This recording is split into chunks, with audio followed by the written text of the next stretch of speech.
Listeners, we need your help big time. One of the best ways for us to make this show better is for you to give us your opinion. I know you've been doing that, with our weekly emails and voicemails and stuff. But tell us a little bit about yourself.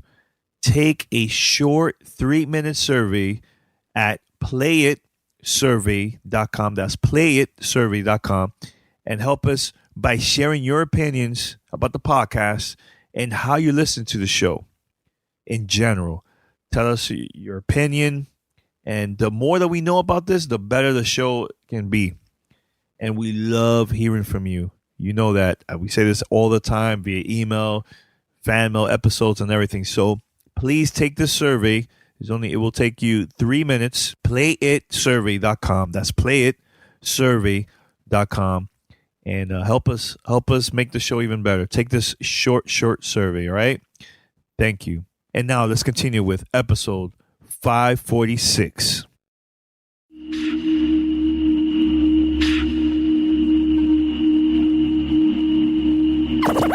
Ladies and gentlemen,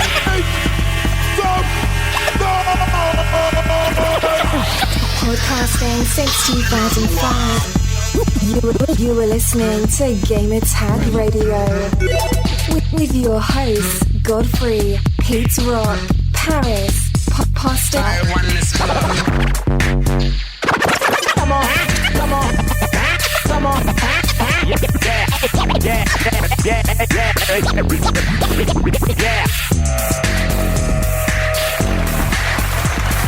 Welcome to Gamer Tag Radio, episode 456. This is your host, Danny, a.k.a. Godfrey.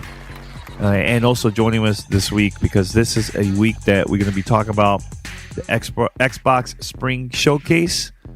These guys went to the event. Patrick, what's up? What's up, Danny? How you been?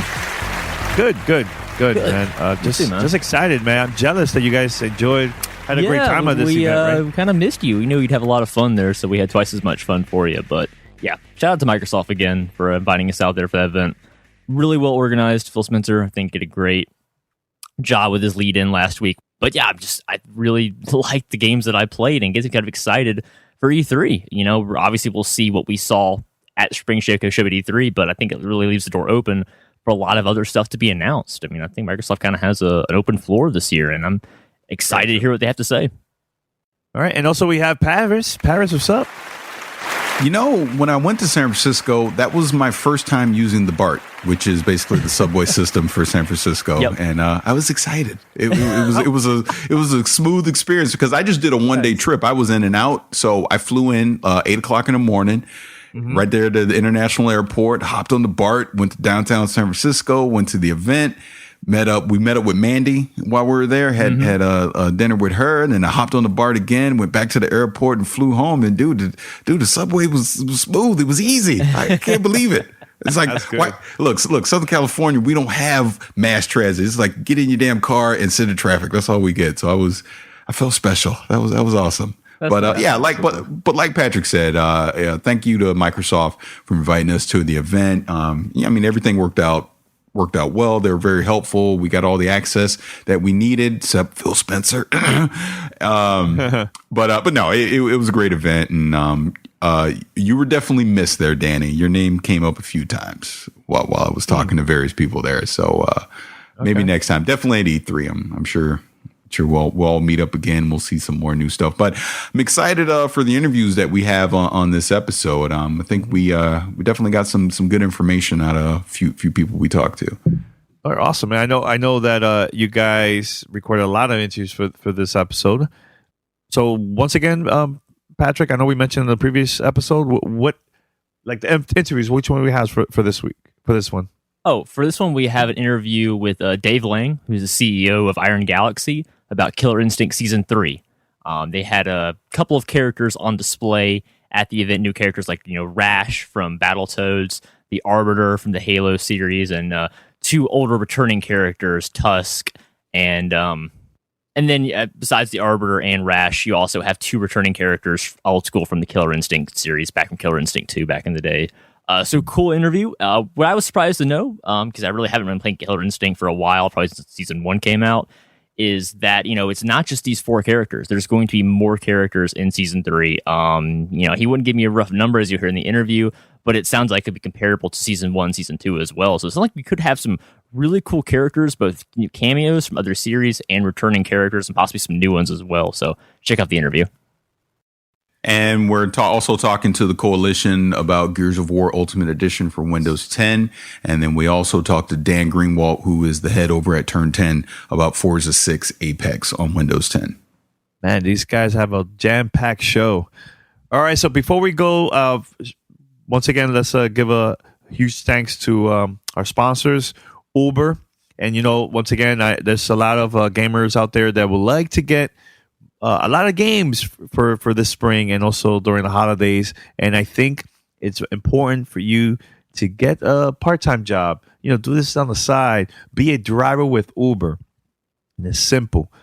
Uber's a smartphone app that connects with riders and drivers. So as a driver, it will make you help you get some extra income. And while driving your own car. And it's total flexible. You don't have to quit your job. And Uber lets you make extra money on your schedule. Whenever you need to make extra money, just turn on the app and drive a few hours here and a few hours there. And that's it. Super and easy. So this is what you have to do. Very quick. Go to drivewithuber.com to sign up for free. You can do it right now on your phone while listening to the episode, Gamertag Radio. Second, answer a few basic questions about you and your car and then get approved. Start driving, and that's there to it. I told you guys, it's totally easy. And look, if you do sign up to become a driver for Uber, hell, if you was already a driver, you'd have made some money off of me the other night with me and my wife, because, we went out on the town and, we got it in a little bit, and I took Uber. We did Uber. Uber's great, so why not? It's an easy way to make some extra cash. Definitely. And we have friends that are doing this on the side too, which is cool. So this is what you have to do. Sign up to Drive with Uber today to get some extra money on your own schedule. So go to drivewithuber.com. That's drivewithuber.com. Once again, drivewithuber.com. And we'll be right back after this. This is Gamer Tag Radio. Voicemail 786-2737-GTR. This is a Gamer Tag Radio exclusive. Hey, what's up, guys? Patrick here at Xbox's Spring Showcase out in San Francisco, California. Got a chance to check out a lot of cool games today, but I'm going to wind out the day with Killer Instinct Season 3. If you haven't played Killer Instinct yet, it's had a tremendously successful run to launch on Xbox One. But it's also coming to Windows 10. So I'm joined by a good buddy of mine. Dave, can you introduce yourself and what you do at the company? Sure. Dave Lang, I'm the CEO of Iron Galaxy. So, Dave, Killer Instinct Season 3, 4 new characters. Break them down. Who are they? What do they bring to this table? So the 4 we're showing here aren't the only 4 for Season 3, but there's going to be more. I haven't announced all the details yet. The first 4 we brought out were Rash from Battletoads. We showed him off at Gamescom for the first time. Super popular. Arbiter from the Halo series. Really fun character. Halo players will love him. We brought some of the Halo mechanics into KI in a way that makes sense for everything. We also have 2 old fan favorites, Kim Woo and Tusk. Tusk just announced yesterday. The first time anyone has seen them is right here. So, obviously, I'm not much of a Killer Instinct player. You showed me the ropes. I appreciate that. But I'm a Street Fighter guy. It took me a little getting used to. But once I got into it, it's really is very complex. A lot of things you don't think about. People like to button mash in fighting games a lot. That's not going to take you very far in this game at all in terms of the counter system, the mix-up system. What would you say to people who maybe have been looking at Killer Instinct and holding off? What do you think makes Season 3 pop? And it's the reason you have to play this game, because now not having an Xbox isn't an excuse anymore. Yeah. So first off, it's free to play. So anyone can just go download it and try it. If it's not for you, it's not for you. But we've put a lot of time and effort into making tons of great tutorials. Like you mentioned, the combo break stuff, right? Like that seems, when you first do it, it's like just so daunting. It's like, I have to know which one to do and only on a link or not an auto double. And then shadow counters are different. So we have a tutorial that just does that for you, right? So you can kind of get in there with a really good beginning characters like TJ Combo, Saber, Wolf, Rash, kind of learn the ropes, and then find the character that's right for you. We have a huge, diverse cast of characters now. By the time Season 3 is done, it'll be combo is not greater than most fighting games in the field. So there'll be someone out there for you. We've upped the graphics for Season 3. We redid the lighting, up the resolution. There's going to be new game modes we're not quite talking about yet. Something for single-player fans for sure. So there's something for everybody in there. And if you haven't checked it out, really there's no reason to. It's free to download and try. So all those features and game modes you talk about, are those going to be available when Season 3 launches? So we haven't announced everything that's launching with Season 3, but because it's a free-to-play game, we do support it over a long period of time. So we'll be rolling a lot of the stuff out. Like the new graphics are in there. That's day one. And that's also, if you just have Season 1, you get the free graphics for free. You have Season 2, you bought nothing. You get that for free. It just comes with the updates, right? So not everything's monetized. Basically monetize characters, costumes, the normal stuff. But every single upgrade, when we fix matchmaking, make matchmaking better, we make ranked play better, everyone just gets that benefit. So...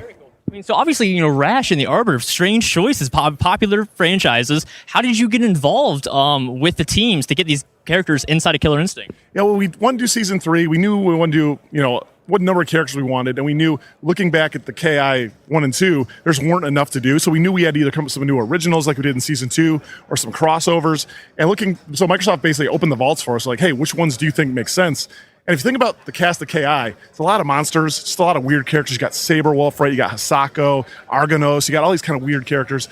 And so, like, Arbiter and Rash fit right into that, right? Like Arbiter looks like he could be Glacius' cousin, right? So they kind of fit in from that theme. And the other thing that's important for us, too, is, like, every character in KI needs a reason to creatively to exist. It's not like Street Fighter where Ryu and Ken and Dan, they're kind of the same, just a couple tiny tweaks. Every character has unique mechanics, and we want to find IPs in the Microsoft franchise where the cool, unique stuff in those games would map well into a fighting game, and I think we found them. Is that something now the doors have been opened, the vault doors have been opened, if you will? Are you looking at adding more guest characters in the future? I think we've said at least one more guest is coming. More details on that will be coming down the road. Very nice. Do you have an estimation of what the final new character count for Season 3 will be? Well, I have the actual number. I'm just not allowed to talk about it yet. Okay. But obviously, more than 4 is all you can say. Yeah, no, we're definitely launching. We're launching with, I don't even know if we said how many we're launching with. More than 4 for sure. More than 4, okay. Like, to give you an example, like, both Season 1 and 2, depending on what package you bought, you either ended up with between 8 to 10 characters. Okay. So, I'm not crazy to assume it'll be in that ballpark again. Okay. Yeah. But you can still purchase the characters individually. You don't have to commit to the whole package as well. Are they all the same price universally? That's a great question. So there's a lot of ways to buy it. We have a lot of bundles. We also just did a lot of giving Season away 1 for free, even games with gold. So we're always doing sales. We're all doing stuff. So yeah, like you can buy characters individually. You can buy them in bundles. Prices, we don't think the pricing is nailed down for this yet. But so we've never, it's a lot of options out there if you want to choose to engage that way with Killer Instinct. Any new stages as well coming in? Yeah, we got 3 stages here that we're showing. Kim Woo has a stage, kind of Big Trouble in Little China inspired. Arbiter has a stage. Obviously, it's Saint Helios from the Halo universe. And Tusk has so Tusk is an immortal barbarian. Yeah. So he's got kind of like a Viking themed stage, and it's really cool. There's like boats going back. They're shooting fire arrows at each other. Super rad. Man, that's a lot to take in. It literally is a great game. It's a lot of fun to play with the new characters. I'm excited for it, even as somebody, like you said, that, I have Season 1 for Games for Gold, Xbox Live, really enjoying it. I am looking forward to playing it on PC because, my 360 arcade stick does not work on Xbox One. I did not want to have to repurchase that, so having Windows 10 support is really big. Now, that Windows 10 community, is that going to be a separate community from the Xbox Live community? No, so the cool thing about Windows 10 and Xbox, right, if you bought content on the Xbox One, it works on Windows 10 and vice versa. If you want to play ranked online, you could play with just players on your platform, or you could play cross-platform if you want. So online works for both. It's really an inclusive thing. We want to make it the community bigger, not fragment it, right? So every chance we have with the Windows 10 SKU, we're finding a way for it to interact with the Xbox One stuff, whether it's, hey, buy once, play anywhere. Online works for everybody. All that stuff, like fight sticks, we want to make working. Like if you have a direct input fight stick, it should work. Obviously, we haven't tested every single one of them in the world, but we haven't found one that doesn't work yet. So I'm excited to check it out. Killer Instinct Season 3. When can we get our hands on this? We just announced today it's coming out. So we're launching March 29th. 29th. That's really soon. I'm looking forward to that. But Dave, thank you so much for taking time to talk to me. I wish you the best of luck finishing up the project, and I hope you have a great successful launch. Cool. Thanks, man. Voicemail 786-2737-GTR. All right, so we're back here. Patrick, I know you're a huge fighting fan. Yes, from I am. Street Fighter and all that stuff. So, Killer Instinct, tell us a little bit about this new Season 3 game. Yeah, as we mentioned in the interview, so far getting 4 new characters. I got to try all of them out at the showcase. Really was impressed by the complexity and the depth. As a Street Fighter 5 player and a Street Fighter player in general, I'm used to a certain amount of moves and motions for certain characters, remember special moves. But the complexity I love in Killer Instinct is, the countering, the shadow meter system. A lot of, having to time between low, medium, and high, like counters and blocks. It's a lot of cool abilities and techniques that, getting into, it's easy to pick up and play, but there's such like a level of mastery there that, really impressed me, because I really haven't played that much Killer Instinct throughout the years, but I've always liked jumping in and having a quick amount of fun playing the games. But I can now, I think, now Season 3 is going to be available on Windows 10. I can plug in my 360 arcade stick I've had for years. I'm actually excited to actually get into Killer Instinct finally, seriously, and start really learning how to play versus, casually playing as I have for years now. So it's really cool just to have, access to larger, greater fighting games, because this really helps the fighting game community when you have these big, games like Killer Instinct and like Street Fighter and like Tekken, things like that. And I really liked what I've seen so far. So shout out to Dave at Iron Galaxy for showing me the new characters, showing me the new systems, teaching me a little bit how to play Killer Instinct. But so far it's got me really excited. I really want to pick up this full experience and play some Killer Instinct online with some of our fans. I'm sure that we have a lot of Killer Instinct fans out there. I'd love to hook up with you guys, but it's exciting that we're going to get this on Windows 10 now. Not that many fighting games, on Windows. And now, with Street Fighter 5 came out. Now we have Killer Instinct Season 3. I kind of hope this trend continues, because it's great. I already have the PC plugged up. You plug it in any arcade stick you want from PS3, 360. It doesn't really matter like it does with the home video game consoles. So I'm loving it. You're set. And you're set after that. You're ready to go, man. Yep. You just got to find people to play. It's the tough part, You can't scare people off when you're too good at fighting games. That's why I like Killer Instinct. Is most people that go into it, they have to learn the game on the fly. So it's a lot of fun to play with your buddies. Well, since we're talking fighting games and versus, I think it's about time we talk about our sponsor, Loot Crate. Now, you might be asking yourself, what is Loot Crate? Loot Crate is a monthly subscription box service for epic geek and gamer items and pop culture gear. The theme this month for Loot Crate is versus, celebrating some of the greatest rivalries in pop culture. Batman versus Superman, the movie's coming out at the end of the month. Alien versus Predator. Spock versus Bad Spock. Remember that episode where it's, Spock had the beard and all that and he was evil? That was crazy. Harley Quinn versus everybody because she's crazy. Daredevil versus the Punisher. Paulston versus me. I don't know anything. This is everyone's fighting everybody. It's a crazy thing, but no one's safe. Yeah, nobody's safe.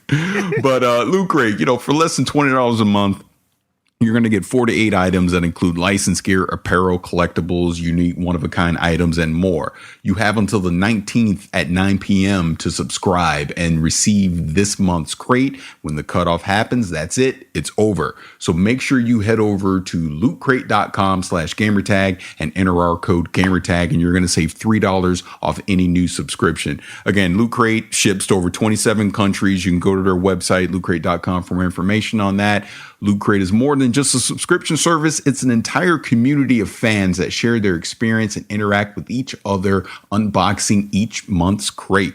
Loot Crate guarantees $40+ in value in every crate. Sometimes it's a lot more. Next time it's Pete on here, we'll definitely have to get him in to talk about that, because I know he's doing the Loot Crate stuff all the time, and I've seen some crazy things. But, just from what I've seen on social media, previous crates have included things from Star Wars, Marvel, The Walking Dead, Legend of Zelda, everything. It's amazing. So again, I'm signing up for Loot Crate, so I suggest you guys do it too. So remember, go over to lootcrate.com/gamertag and enter our code gamertag to save $3 off any new subscription at lootcrate.com/gamertag.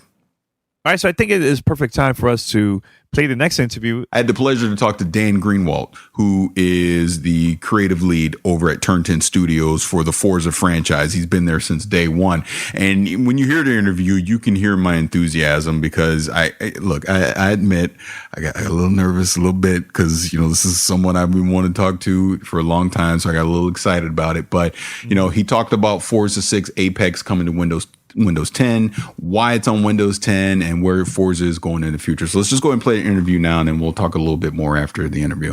This is a Gamer Tag Radio exclusive. Paris, I'm here at the Xbox Spring Showcase, and I just got finished seeing a demo for Forza 6 Apex on Windows 10. And who better to get than the source for Turn 10? Can you please introduce yourself? I'm Dan Greenwald. I'm the creative director at Turn 10, and I kind of work on all of this right now. Now, I have to say on a personal note, this is an honor for me. I mean, I've been doing this gaming thing for a while, and I've been playing Forza since day one. Oh, thank you. On the original Xbox. So thank you very much. Never got a chance to talk to you, so I'm very excited to be able to have a chance to talk about this game. So tell me a little bit about Forza 6 Apex. Why are we going on Windows 10 with this? Well, you know, Forza has become kind of a stalwart franchise on the Xbox. And as you heard Phil say, actually, at the start of this whole thing, there's a deep commitment at Microsoft to bringing games to Windows 10 and to bring the style of gaming that you're used to on the Xbox to Windows 10. And we're in the forefront of that. So we're bringing our engine, the Forza Tech engine, to Xbox. And really, that's about first party. That was about making an experience that would showcase DirectX 12 and showcase what UWP could do, but also we can actually make those platforms better. Better for gamers, better for developers to make racing better on Windows 10 and Xbox. Now, part of this also is bringing the console ethos to the PC while maintaining the PC ethos. So console, you expect it to just work. Right. And you get great usability, you get great graphics, you get great bang for your buck for your hardware. On the PC, you want more options, you want more tuning, you want more modding. So what we're doing now is experimenting with Forza Motorsport 6 Apex, bringing it to this customer base for free, and we're going to start evolving and changing and iterating, and then the Forza Tech engine, now on DirectX 12, will underpin all of our future titles moving forward. So this represents step one in a long-term commitment to Windows 10. Now, that was 4K that I saw the game in, correct? Oh, yeah, it looks great, huh? Yeah, it looked fantastic. So, looking through some of the menus as he was going through the demo, I noticed driver tars were there. So, are we bringing over our driver tars from some of the Forza games on the Xbox One into this Windows 10? Yeah, so this is a live-enabled title. So that means it's got achievements, it's got game clips, it's got all the things that are great about Xbox Live on Windows 10. But also, it's a cloud-enabled title. So that allows us to have Drivatar. We can have liveries that come over from Forza Motorsport 6 servers into this. We have a lot of different aspects that are coming through the game. So yes, Drivatar starts off from the cloud, and then as you play Forza Motorsport 6 Apex, you will start tuning an Apex-specific profile for your Drivatar. Gotcha. So it's a cloud-based technology, but it has nodes and tiers underneath, so we can segment data on and off based on who's playing where. Okay. Now, you mentioned that it's going to be free on Windows 10, which is amazing. How many cars can we expect in the game? How many tracks can we expect in the game? So this is the cool part as a designer. Forza Motorsport 6 is huge, right? Hundreds and hundreds of cars. We've got 26 environments, I believe. And really, the game is so big with so many modes and so many different ways to play. Our expectation is the gamer goes and finds where they want to play. Do you want to play in free play? Great. You want to play split screen? Great. But you choose it. You choose the cars, you choose the tracks. This was a chance for our designers to make these really custom, cool events that would bring new players into Forza, new players into car culture. So we hand-picked 60 cars, over 60 cars. We hand-picked 6 environments that include a lot of night and rain, and that's over 20 different ribbons that we could then build these custom experiences and then put a video on the front that was custom-made from with narrator from Matt Farah from The Smoking Tire or James May, Richard Hammond, different automotive celebrities. So it means every one of these events is custom-made to kind of bring you into the fold, to say, hey, brother, you should come be part of the Forza faithful. Right. We love cars. Be with us. We're going to take you on a tour to great locations and great experiences. So, this being, like you said, this is an experiment. So, I play Forza 6 on the Xbox One all the time. I have a Logitech, I believe it's the G29, specific for the Xbox One. So, I'm assuming I should be able to plug and play that right onto the PC since it is PC enabled. But what about other PC wheels? Well, so that's a great place to start. So wheels are a huge part of the racing game ecosystem, and we really value that players want to be able to not only play their Xbox wheels on Apex, they're going to want to play their PC wheels. That's a big part of PC racing in general. But part of Apex is making the UWP platform the best platform for racing gamers and racing developers. So we're using our code base and our knowledge of racing to get all of the wheels working in Apex and working right. So we're going to be updating as new wheels come online into the UWP platform and making them better and better and better. So right now, you're going to play with controller, you're going to play with keyboard, you're going to play with mouse, and it's a great experience. But as we keep updating, there's going to be more and more wheels coming online, and moreover, they're going to come on in a great way, an endemic way, a way that really works well with UWP and makes it so that other racing game developers have an easier path of bringing great wheel support into their games on UWP. Okay, final question. It's a multi-part question. Any features from Forza 6 and Xbox One not going to make it to Apex? What can we expect with the Forza franchise moving forward as far as being on Xbox One and on Windows 10? Mm-hmm. And finally, when can we expect to get our hands on Forza Apex? Well, I'm going to handle those backwards. So, Forza Motorsport 6 Apex will be available in spring. We're not announcing an official day. It'll be free in the Windows 10 store. As far as... now I forgot the second part. No, I forgot the second part. No. Okay. What I was saying was Forza 6, any features not going to make it over to Apex. And then the second part of that one was, where's the franchise head as far as Xbox One and Windows 10 support? So this is the first step in our franchise. So that means that moving forward, all of our games are going to be on Xbox One and on Windows 10. And it's because the Forza Tech engine is now on DirectX 12. Forza Motorsport 6 was on DirectX 11X. We moved it to DirectX 12 and UWP, and now we're going to move it back to DirectX 12X so that that engine can move forward and take all the advantage of DirectX 12, be it on Xbox One or on PC moving forward. Now, as far as the features that are in Forza Motorsport 6 on Xbox One that are not or are present in Apex, we actually turned this into a challenge for the designers to say, look, you've got all of Forza Motorsport 6 to choose from. Where do you want to start to bring new players into our experience? What do you want to do? And they hand-picked the cars, the tracks, and the modes. So drive-atars show up this way, paint jobs show up that way. It does not feature multiplayer, but it features these leaderboards, so you get asynchronous competition. So we think of it less like it's Motorsport 6 without this and this and that, and more like this is an experience we could custom and hand-create to bring people into our tribe. Well, Dan, thank you. This has been an honor. I really appreciate you taking a few minutes to talk to me about this game. Absolutely. It's been great. Thanks. All right. Thank you.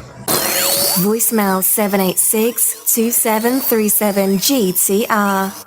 All right, so we're back, and thanks, guys, for the interview, man. It was great, man. And I'm a huge fan of Forza, man. So this is awesome that this game is now going to be available also for Windows 10. So that's a great thing, man. See, again, that goes back to the theme. They're treating, and the big thing about Forza 6 Apex, which we didn't mention previously, but we talked about a little bit in the interview, it's free. They ain't charging you nothing. They're going to give you 60 cars. You're going to get over 20 tracks. It's going to be available on the game. It's going to be on Windows 10 this spring. They're using this engine because it's going to be DirectX 12. They showed us a 4K version of it at the event, and this is the experiment. So moving forward, all Forza games, if you guys didn't catch that during the interview, all Forza games moving forward will be on Xbox One and they will be on Windows 10. And I think that's great. Again, so like I'd even mentioned with the racing wheels, so they're going to make sure that racing wheels are compatible on the PC side as well as on the Xbox One side. You want to use an Xbox One controller, you can do that as well. But if you are a racing enthusiast, this Forza 6 Apex, we're not getting the multiplayer.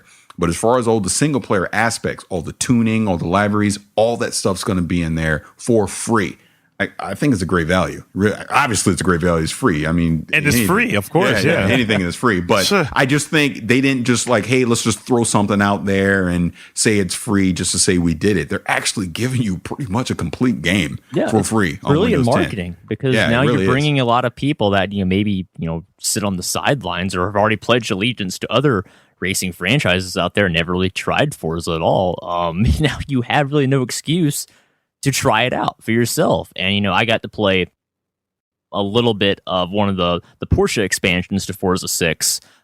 Crazy story, I actually got to try out. They had one of those full-on car setup wheels with the mounted frame, the steering wheel, the pedals, the clutch.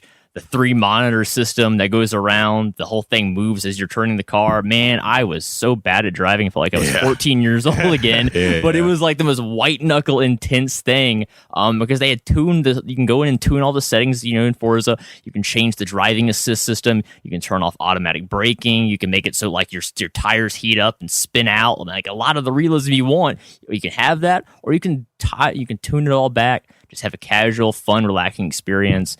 I'm really impressed by this Apex system. Obviously, seeing Forza in 4K for the first time is incredible. A very good reason, too, to probably hop on that bandwagon sometime this year, because that game looks incredibly good in motion. But just going to be fun to jump into a Forza 6 experience, knowing, as Paris said, that it's going to be supported in the long term on the Windows 10 platform. So, where you, Danny, you're a hardcore fan of Forza and you've been playing it for years. I've been kidding kind of more or less on the outsides. Now, I kind of played Horizon 2 a little bit. I love that Fast and the Furious free DLC they had last year. Very smart marketing move on their part. Yeah. I think it's continuing that brand of thinking of just like, this is how you get new people to try your experience. Because I feel like a lot of people maybe thought that Forza was too intimidating viewing it from the outside. But I think once you try it and realize that you can change a lot of settings, it doesn't have to be like Gran Turismo if you want it to be. You can dial it back to Need for Speed territory and everything in between. That's why Forza is so popular, is the options it gives you as the user to have as much fun or as much realism as you want. So I'm pumped. I can't wait to start racing. It's actually getting me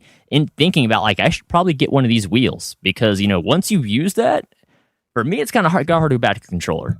So I like Patrick, when I did the review on last year, once you go with that Logitech G29, that's game over. I understand it now. Now that I have the context of trying it, I completely understand you now. Yep. Yeah, you're not going back. And see, and that's the other beauty is they're bringing the drivatars are going to be in Forza 6 Apex as well. So like Danny, technically. Yes. I can race against you in Forza 6 Apex because your drivatar will come into the Apex game. But once it's in the Apex game, it will adapt to Apex. You won't just drive. I'm sure you're a terrible driver in Forza 6 as it is now. No, I'm not. I will crash you. But go keep on. But it was funny, even in the demo they were showing us, guy was racing through, and you saw some drivatars in there, and they were being pretty aggressive. They were bumping into people, trying to get in position and all kind of stuff. So again, if you're raising, God, I cannot talk today. But if you're a racing enthusiast and you love Forza on the Xbox One, they're giving you the same experience on Windows 10. And moving forward, again, it's one game across all platforms. So it's great. I mean, we're going to be playing now the last interview, which I am so curious about this because, we received these codes early of the Gears of War, right? For Windows 10. Yes. And and Paris was like super excited playing this game at the event, because of the whole 4K experience, which I'm very curious about that. So we're going to play this interview right now, and then we're going to come back and talk some more about it. This is a Gamer Tag Radio exclusive. Hey, this is Paris, and I'm here with Patrick, and we're at the Xbox Spring Showcase, and we just got finished playing Gears of War Ultimate Edition on Windows 10, and we got somebody to talk about it, so can you please introduce yourself? Hey, I'm Cam McRae. I'm the tech director for Win 10 at the Coalition. Hey, thank you for joining us. Now, I got a chance to play the 4K version. Patrick, you played the 1440p version? Correct, yes. Oh, yeah. Visually amazing playing it in 4K. Yep. And it was on a 980 Ti, I believe, and we're doing 16 gigs of RAM as well. That's right. So talk about some of the technical challenges that you've had bringing this Ultimate Edition to Windows 10. Oh, sure, yeah. So the game obviously launched on Xbox One August, I think. Yeah. And we've been hard at work since then, not just porting, but building and rebuilding for PC. So we switched to DirectX 12 rendering, full DirectX 12. And part of that was switching to multi-CPU rendering. So we'll utilize all the CPUs on your system to build up all our command lists to render on the screen as fast as we can. And then another big challenge was also taking some of the Xbox specific features and figuring out how to make them work on PC. So on Xbox, we have unified memory, we have hardware texture decompression, we have hardware audio decompression. We don't have any of that on PC, so we move a lot of those to the CPU. So we've been optimizing heavily just to make sure that the game, one, can play at 4K at great frame rates, but also can scale down and play on older hardware still at a great frame rate. So our min-spec calls for a 650 Ti from NVIDIA. We'll scale lower than that. What our min-spec is the game looks like what you played. It looks great. It plays great. We hold a steady frame rate. But if you have older hardware, the game's going to scale and run on that older hardware as well. We work really hard on that. We go on eBay and we buy $300 computers so we can see how does the game run on an Athlon with 2 cores and 4 gigs of RAM. Oh, it still runs. Not the best, but it still runs, which is really important to us. And one of the big things, obviously, is 4K. So what we've done on the PC is not just brought you 4K resolution, but we've also made sure we have 4K textures. So all of the world textures, the character textures are true 4K textures. And we were talking a little bit while you're playing. One of the big differences in terms of the load that we have to deal with is on the Xbox, when you load into prison, Marcus is in his cell, we've loaded 400 megs of textures. If you're playing 4K, when you load in that same scene, we've loaded 1.2 gigs of textures. And then as you play through the prison, we'll stream through 5 gigs more or 6 gigs more of textures. And that just, the number goes up based on the environment that you're in. Once you move to Embry, which is the next level, we'll easily go through 10 gigs of textures. So a lot of bandwidth, a lot of GPU VRAM needed, because we've also up-resed all the geo in the world, so more vertices everywhere, 10 to 30% more vertices, characters are double. And we've done just a lot of optimization work for PC to make sure that it looks and plays great. We do unclamp frame rates, so if you have a 144 hertz monitor and you want to play online 144 hertz, we'll support you. And it is amazing. I can't even tell you how good it is. It's so smooth. It's silky smooth. And I definitely recommend it for those players out there who want to get a little bit of a competitive edge. If they're maybe playing someone at 30 or 60 frames a second, well, I tell you, 144 is outstanding. Very cool. So obviously what we played was a little bit of Act 1, the beginning of the game. You have the large outdoor open areas, a little bit interior as well. Yeah. Now, obviously, a little bit later in the game, you get into like nighttime segments, specifically the act where you're stuck outside and you have to follow light sources. And then later on, the end of the game, in the last act, you're on the train. Yeah. I can imagine, like at 4K, did y'all run any limitations or issues with lighting and, volumetric smoke? And I noticed a lot of effects that I didn't see even in the Ultimate Edition on last year. Yeah, so one of the big changes we made in this game is we've completely upgraded the rendering engine. So it's a 12-year-old game, yeah, but it's actually, rendering is ripped out and redone. We took a lot of bits from newer versions of UE3, and we moved some parts from UE4. So we do physically based rendering now. We use light mass for global illumination and nicer baked lights. We do green space reflections. And what that gives us is much cleaner lighting and much cleaner shadows. We have new ambient occlusion in the game. We use horizon-based AO. And if you look at the game in terms of how everything blends together, it blends a lot nicer. We use HDR lighting all the way through the pipeline. Yeah. So we keep everything in HDR and then use filmic tone mapping to get it to what you see on screen, so that the darkers still pop nicely and the bright areas still have all the right detail. Yeah. So in the environments you're talking about, yeah, everything looks great because of all the rendering improvements we made there. Everybody and their moms played Gears forever, so we don't even need to get into the specifics of the game. Yeah, moms love Gears of War. But what about, since this is on Windows 10, are we going to see any cross-platform saves with Xbox One, or is it a completely separate title? Great question. For Gears, no. Gears is going to be a unique game, so you'll get all unique gamer score. It's a Windows 10 save only.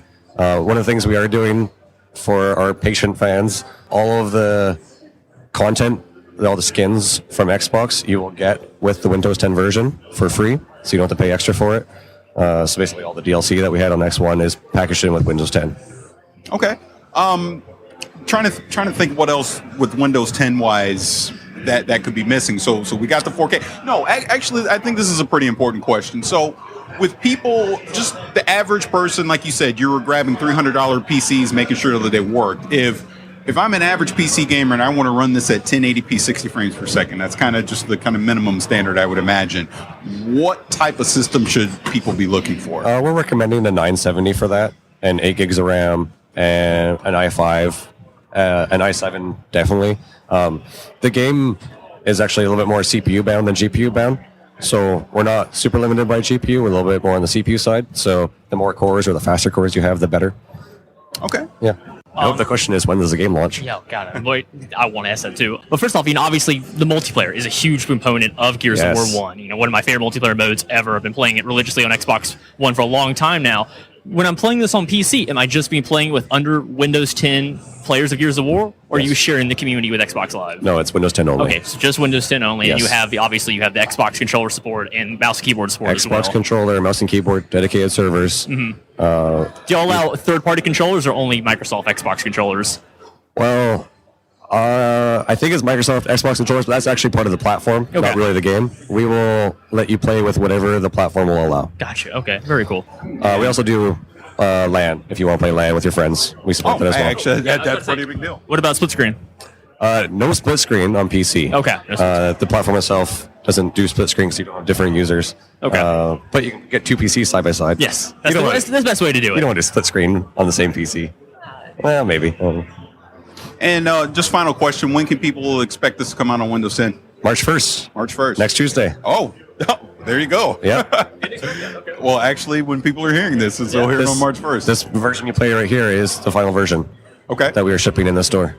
Oh, and I guess I have to say, just on one side note, but the fact that I was playing in 4K and it was on a single 980 Ti. I know you mentioned before the frame rate was probably between 30 and 50. That's right. Yep. And we are hard at work to support multi-GPU as well in this game. So we're expecting a patch to ship within the first month. We're working with the driver teams from all the different IHVs, the hardware vendors, to bring SLI and Crossfire support to the game. Very nice. Very nice. Yeah. All right. Well, thank you for your time. We really appreciate you talking about the game. I'm excited for it. I can't wait till it comes out. Thank you. Yeah. Right. Awesome. This is Gamer Tag Radio. Voicemail 786-2737-GTR. All right, so we're back here. 4K. Please tell me about that.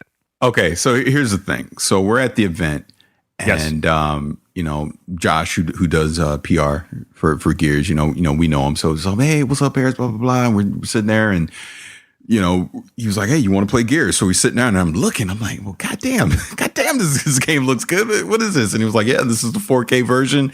And you were pulling it up, showing it running on a 980 Ti, and was explaining that it was going between 30 and 50 frames per second. Dude, it looked freaking great, which immediately got me thinking. I was like, well, I got a 980 at home. I virtually had the same setup. I have a 980 super clock versus a Ti, so it's a little step below.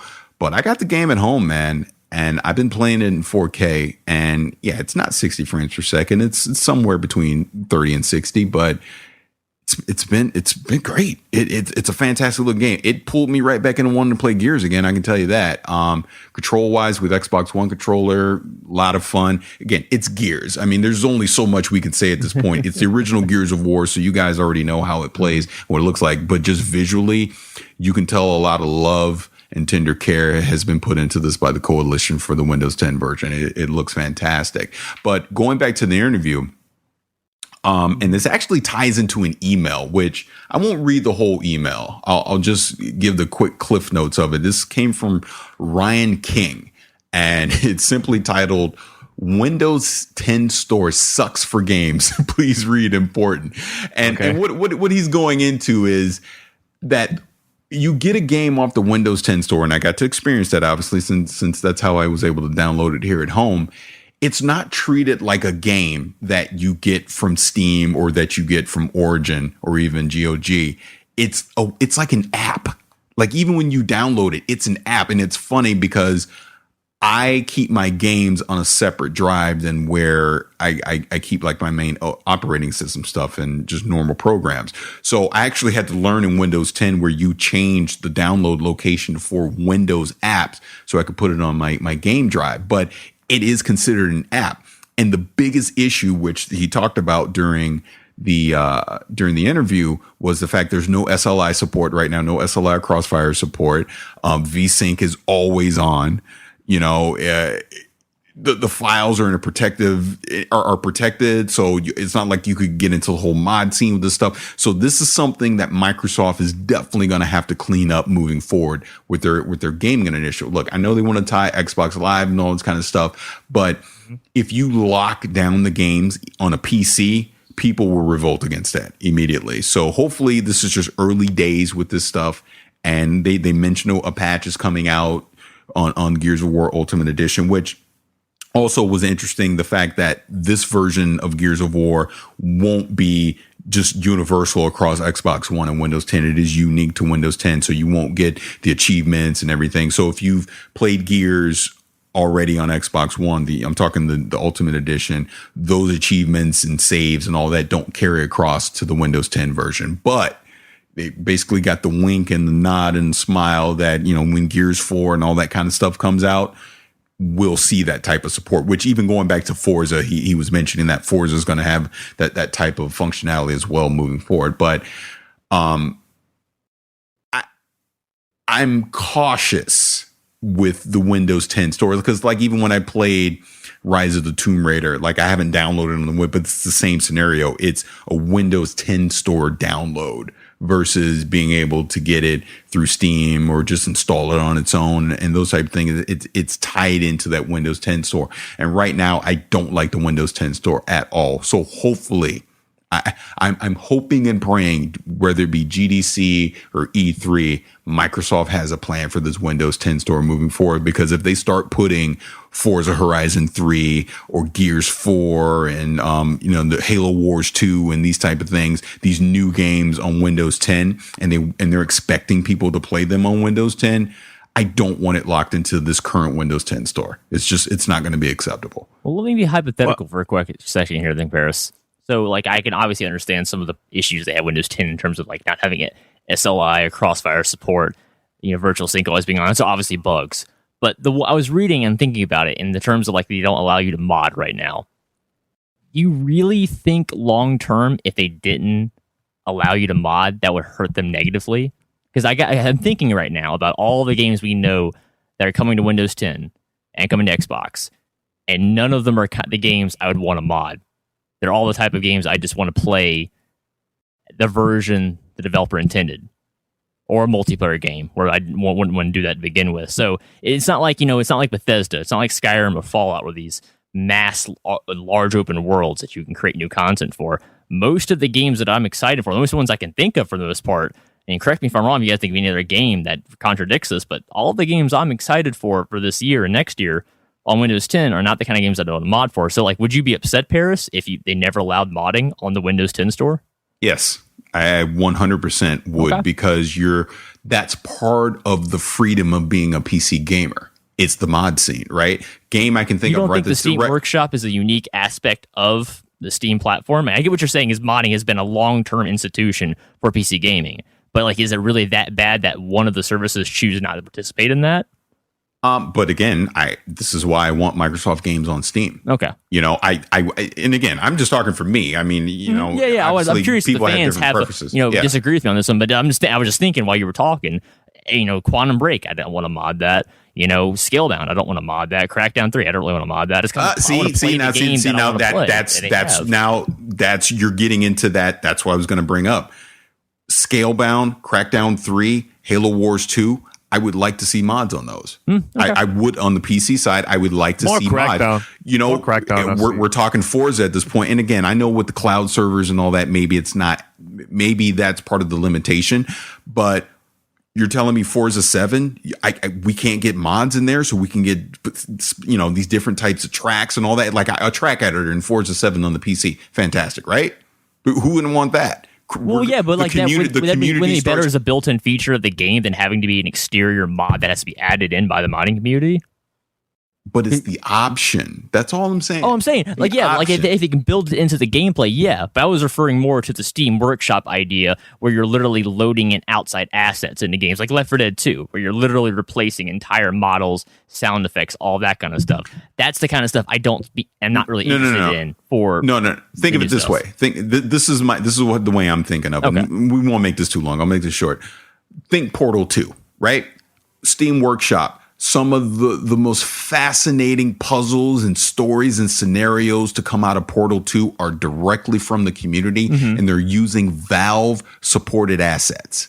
So what I'm saying is, Microsoft, give us a playground, give us a tool set of supported assets, and let us mod away. That's all I'm saying. I'm not saying introduce things to the game that's going to break something or screw something up. But if you give us a tool set and you say, here you go, kids, go for it, be creative, give us new content.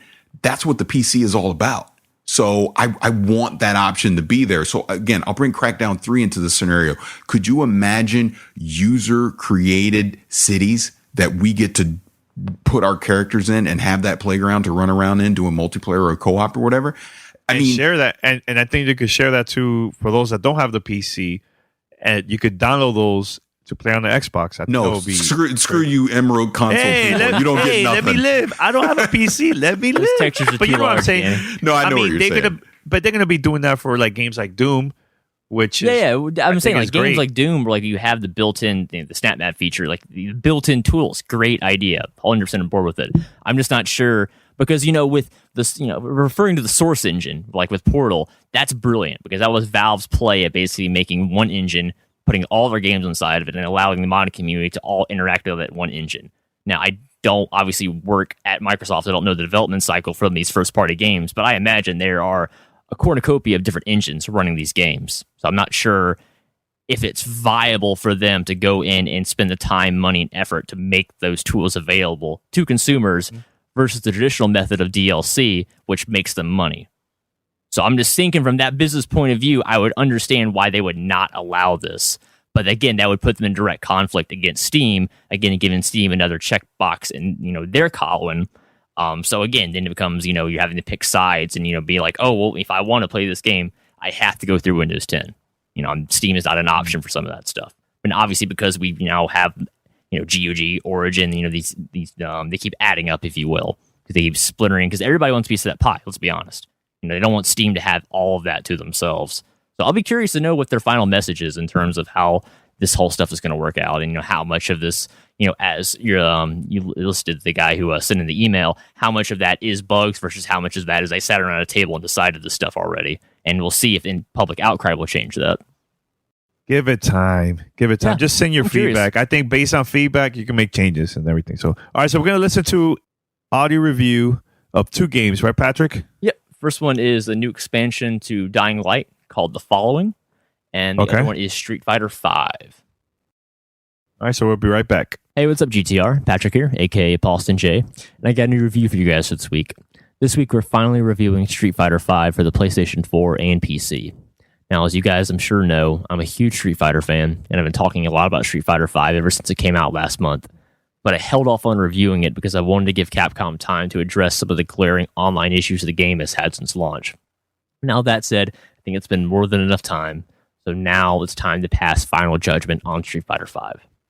So first things first, from a gameplay perspective, Street Fighter V is one of the most fun fighting games I have ever played, and I am including the other Street Fighters in that category as well.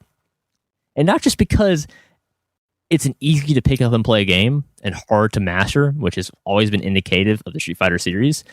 I love this game because it's such a distinctive departure from Street Fighter 4, which is an incredibly popular game. I love that game tremendously. But Street Fighter 4 was predominantly a defensive-based zoning game built around competitive play, so it was very unforgiving to new players to get into it.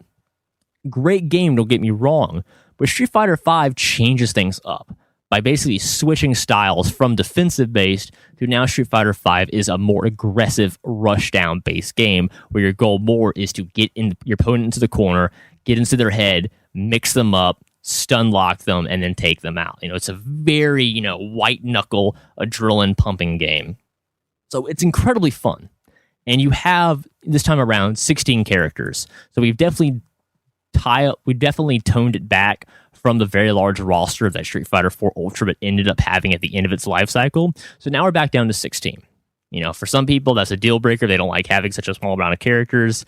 But I think each character in Street Fighter V is very well designed, both newcomers and returning characters alike. So let's talk characters. As I said, 16. So you have obviously returning fan favorites like Ryu, Ken, Chun-Li, Cammy, M. Bison, Vega, Dalsim, and Zangief. Of course, the World Warriors all returning. But you also have characters returning from the Alpha series as well that haven't been in a Street Fighter game for some time, such as, Charlie returns, this time known as Nash. Karen Kanzuki comes back. Armika comes back. Birdie is back this time around. So you have great representation from the Alpha series as well. A lot of people were clamoring for years when we're going to get the Alpha characters in a Street Fighter, a modern Street Fighter game. They're back now. And then on top of that, you have 4 new characters that are unique to Street Fighter V. And these are Rashid, who is basically a Middle Eastern quick fighter relying on, the power of wind and hurricanes and throwing tornadoes around. You have Laura Matsuda, who actually is the older sister of Sean, who was the Brazilian fighter from Street Fighter 3 back in the day. Fong, who is a new member of Shadow Lu, who is a very trap-based, tricky character to use, very satisfying to pull off, though. And then Nikali, which is essentially this a grapple, aggressive-based, primitive warrior character. Obviously he's a warrior from thousands of years ago, reincarnated to, take out modern warriors. The story is there. It's just not much you're going to focus on. But that's a good transition because let's talk about the game modes of Street Fighter V. They're very limited. Let's be honest here. There's very little content single player wise, but they have promised that content will come later on as a free download. But let's talk about what comes in the package that you have right now for your $60. So you have a story mode. And I say story mode very lightly because it's not even a traditional arcade mode. It's essentially you load up your character's story, you have still pictures with voices over on top of them. You fight a couple of rival matches, anywhere from literally 2 rival matches to 4 or 5 rival matches. Then you get an ending cutscene that's also just, pictures with dialogue on top of them, and that's it. So very bare bones, very minimum. They are somewhat entertaining because, they are very tongue-in-cheek and really take themselves seriously. So they're enjoyable for that aspect. But let's be real, though. There's no arcade mode. And for a lot of people, that's a deal breaker. Because, everyone expects the fighting game to have an arcade mode. That just seems like a given. And Street Fighter V comes out and now it doesn't have one. It has a pretty bare bones story mode, for better or worse. So again, it was okay. I enjoyed playing through the stories. It's not something I definitely would ever go back to. So moving on, you also have survival mode, which is pretty self-explanatory. It's been in most fighting games that have ever come out. You compete for high scores, fight until you die. But the difference in this one is if you want to unlock the colors, you have to go through survival mode. So, if you don't like grinding, you're going to be kind of upset that you're limited in your color selection, only 2 colors until you go take your favorite character through survival mode. So again, that's a hit or a miss thing for some people. Some people like that aspect. Some people are going to be very upset that they can't just unlock the colors naturally through playing the character as you could in the previous Street Fighter 4 game. Of course, training mode returns as always. It's always expected. And that's it. Seriously, for single-player content, that is it. They have said that there is going to be a cinematic story mode that's going to come as a free download later down the road. There's going to have a challenges feature returning from 4 where you have to, basically learn how to play the character by doing certain moves and combos. That's even, grayed out in the menu of the game, and this comes as a free update in March. I haven't heard any update about that so far. But yeah, so in terms of a single player game, there's really nothing here at all. So on the other side of the spectrum, let's talk multiplayer. First off, Versus is obviously in there. You can do 2 players on the same screen, both on PlayStation 4 and PC. This is pretty much where you're going to get the majority of your fun out of the game right now because it's the only thing that works, let's be honest. So let's get to the meat and bones of the review here. The online mode. I talked a lot in length about how upset I was that I could never seem to find a match. So it turns out, since I've last discussed Street Fighter V on the show, I actually did find matches online finally. So something was updated on Capcom's server, but every single match I got into, by the middle of the first round or beginning of the second, it would lag out, kick me back to the menu, and disconnect me from the server. And that has happened every single time I've tried to play online. I have not been able to finish a single online match since this game came out. And let's be real, that is unacceptable. For a $60 game in 2016 to come out, and even over 2 weeks later, still the online is not working at all. That's just wrong, in my opinion. So I'm very upset about this. I don't know what Capcom is doing whatsoever. I even read the Capcom Uni blog, and they keep acting like it's working, and they keep updating with like, oh, hey, we're coming out with the new content soon. How's everyone liking the balance? Oh, we're going to implement a system to automatically ban and kick people who quit out of their matches. I'm thinking here, like, who is able to play this game online? Because it sure isn't me. And I really don't get me wrong, I really wish I could. I've been dying to play this game since the day it came out, but I can't. I have to invite people over to come play it because the online is just non-existent. And, for a game that has almost no single-player content at all and a non-working online system, I mean, that's ridiculous. Let's be real here. So I'm upset. I'm definitely upset here that I have to sit here and, bash Street Fighter V, a game that, I thought would be, the second coming of fighting games. Like, I really expected this game to come out of the gate and just wow people. I wanted people to, buy PS4s to play this game. I thought that marketing technique would work. But now, if you're an Xbox One player, you're looking at this fiasco and you're like, wow, I'm really lucky I didn't go buy a PS4 just for this game. And I'm like, yeah, good job. You made the good call. I'm really upset that I have to say Street Fighter V is a pass. I would not pick this game up right now. The only exception to that is if you're already a Street Fighter player, hardcore, casual, if you like playing Street Fighter, and you at least live with one other person that likes playing Street Fighter with you, then get the game.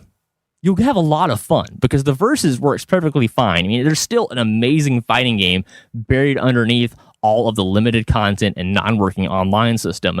At the base core of the game, Street Fighter V is one of the most fun fighting games I have ever played, and I'm including that with the other Street Fighters as well. I mean, Street Fighter V does so many things right. So let's jump into what separates Street Fighter V from 4 real quick. So the key component of Street Fighter V's gameplay is the V-skill and V-trigger system. And basically what that means in layman terms is that each character has a specialized attack mapped to the medium punch and medium kick buttons, so you press them together. And that depends on the characters. Like Ryu has his parry, returns from Street Fighter 3, where he basically has a one-frame reaction time where he can stop fireballs, stop attacks, and switch the combo up to, turn the tables on people. Other characters like Cammy have a dedicated, flip-around mechanic. Other characters have a dedicated overhead. It depends on the character, but it's really fun because it adds an extra layer of depth and complexity to the fighting system because you pretty much have to learn all 16 characters to know how to defend against the certain V-skill and V-trigger abilities. And as I said, the other side of that, the V-trigger, is essentially like a new version of like an EX or Rage mode. You press both heavies, and you punch a heavy kick at the same time. When your meter is full, you basically turn on an EX mode where you'll glow yellow a little bit, and all of your special moves will have additional properties. So like Cammy's, cannon, spike and cannon drill will travel much further, much faster, and do more damage. And Ryu can be able to charge his fireball to do higher amounts of stun damage as well. So it's really good. It's a really fun game with a lot of complexity and depth, and each character is very unique and a lot of fun to play. But again, unless you have someone, either a roommate, a spouse, a friend that wants to hang out every day and play Street Fighter, again, I cannot recommend this for $60 right now with the non-working online and the bare bones single player content. Now, I'll definitely get back to you guys, once some of these free updates start coming out, this month and later on. I'll be keeping track of the game to see, if they are addressing these concerns, and if, I can actually play an online match anytime soon.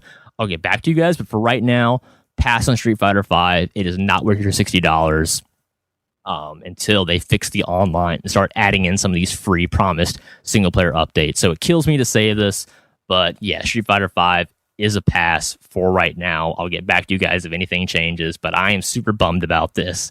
So this is Patrick signing off. And I got another review for you guys for this week. This time we're talking about Dying Light's new expansion called The Following. If you don't know what Dying Light is, it was a very successful first-person shooter zombie game that came out last year from the developer Techland, who's best known for the Dead Island series. And if you listen to our Game of the Year show last year, you'll know that Dying Light was one of my absolute favorite games of 2015. And I think to date, it is still the best zombie game ever made. So a lot of the expectation for me was going into The Following. I was very excited to play it. So first off, what is The Following? The Following is a continuation directly of the end of the story of the original Dying Light. The character Kyle Crane travels to a new area outside the original city of Haran the first game was set in. And this is basically a large countryside area that's twice the size of the original play area in the first Dying Light. So off the bat, it's a huge expanse. Lots of stuff to do, lots of stuff to see, lots of zombies to kill. But it's huge. So the problem is, how do you get around it? They answer this problem by adding in a new vehicle component to the game. So very early on, you acquire basically your own little dirt buggy, very similar to what you had in Half-Life 2 about a decade ago. But this one is cool because a couple of different things.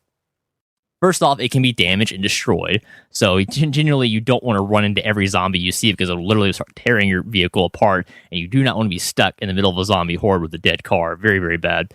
But you can also upgrade it and repair it too. So as you go through, you can collect new blueprints, you can get a better, faster engine, you can install nitrous, better brakes, better handling, things like that. It's really cool. There's also the component where fuel is a limited resource. So, you have a fuel gauge, and when it runs out, you basically have to ditch the car and then go basically siphon gas out of nearby parked cars out there. So it's a pretty cool mechanic of making sure that, you're taking care of your car and, not getting stranded in the worst place possible. Because, another neat thing about the following is it changes up a lot of the gameplay aspects from the original Dying Light. So first off, many more zombies can be on screen at the same time, both on the PC version and the console version as well. For review purposes, I was reviewing the Xbox One version. So basically, you'll have these large open expanses, and there'll literally be dozens upon dozens of zombies to the point where, it's almost infeasible for you to try to fight them all. Running usually is the better option until you're cornered.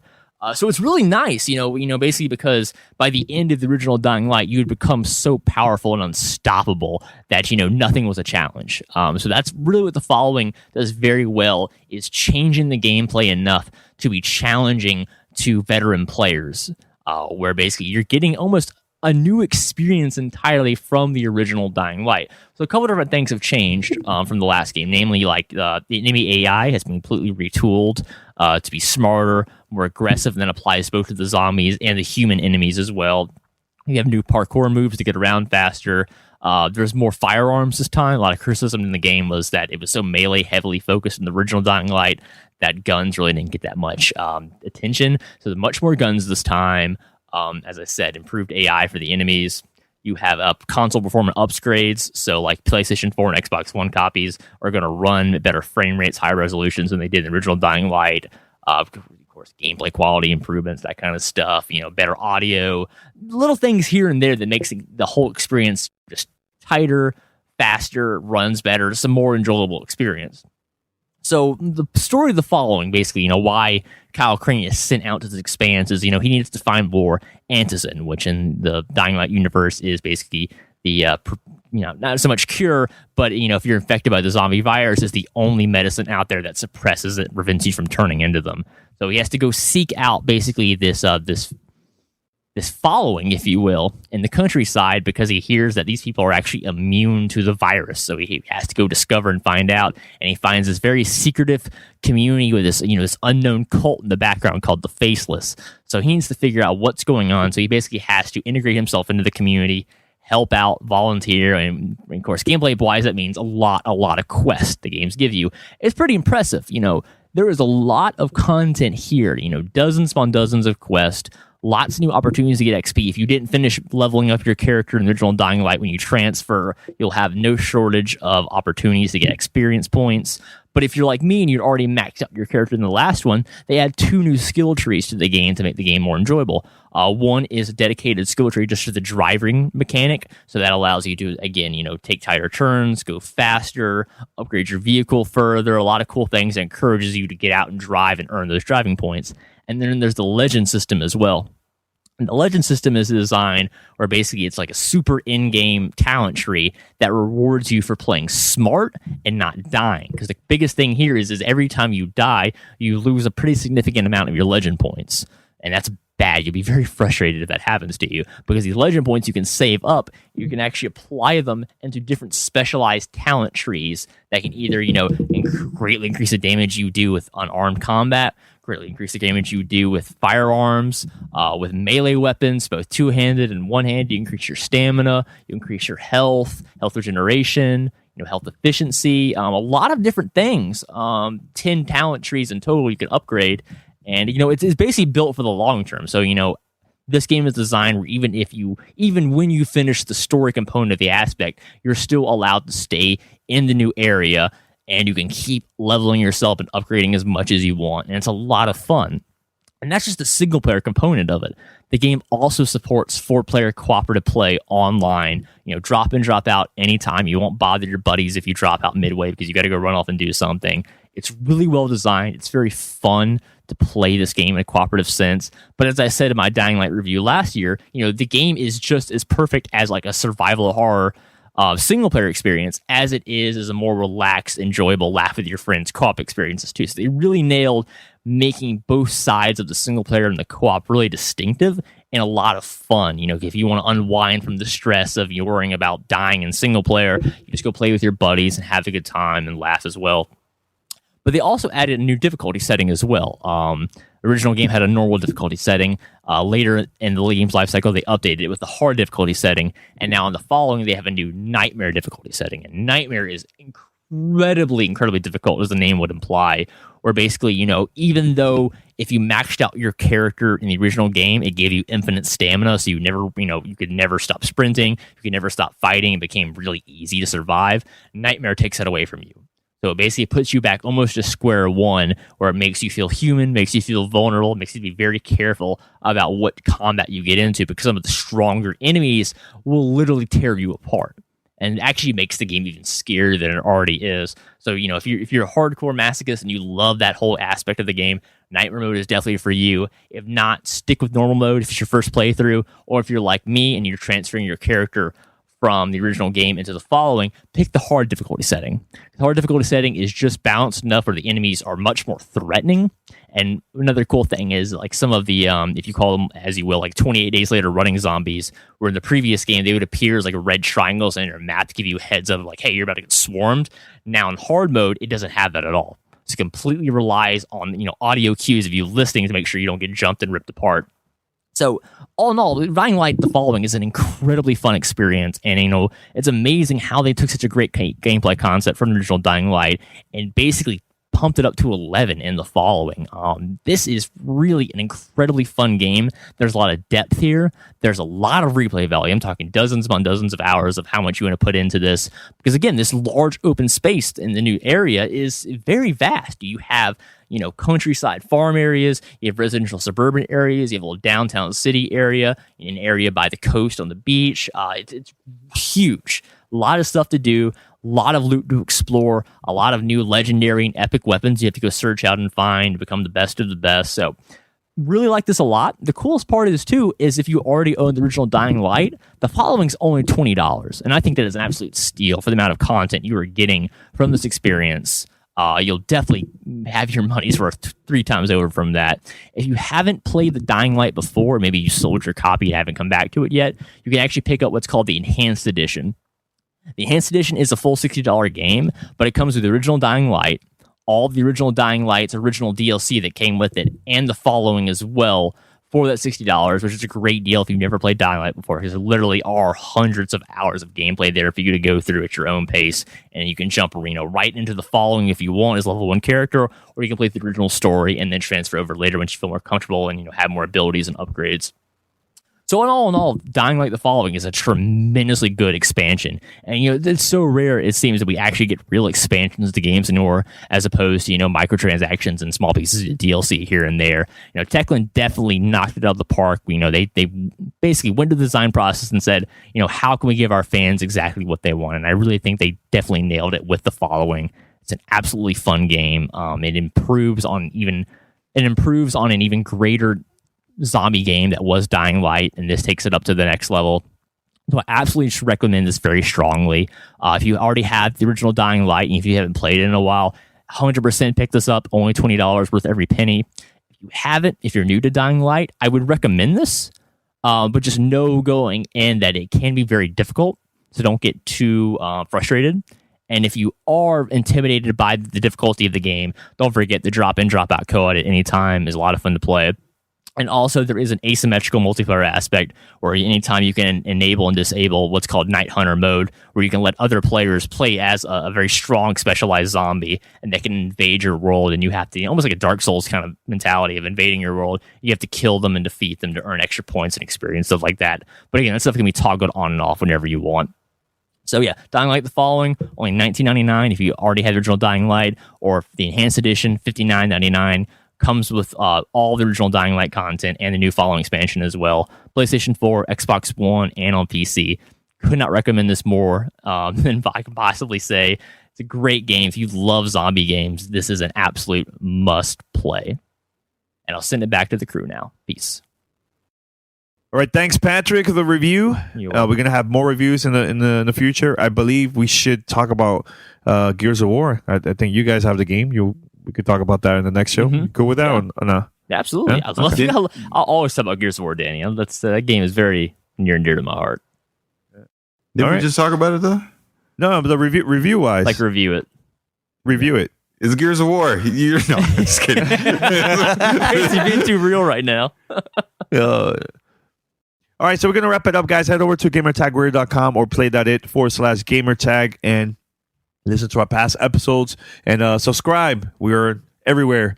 TuneIn Radio, iTunes, Stitcher, Spotify, etc. Just find us and subscribe and share it with your friends. Give us a call, 786-273-7GTR. That's 786-273-7GTR. Or email us, fanmail@gamertagradio.com. Anything else, guys? No? Okay. Paris fainted. Patrick fainted. I'm the only one here. Minecraft. Virtual reality. Yeah, I am excited for this year. I can't lie. Let's hurry up and get to the summer, man. I want some announcements. Yeah, big time. All right. Until next time, we're out. Peace. All right, so we're about to finish episode 546, and of course, we're going to be back next week on Monday. But once again, we need your support. Send us your feedback and tell us how we can improve the show. All you have to do is take this short survey and tell us a little bit about yourself. Also, tell us how you listen to the podcast in general and everything. That will help us big time.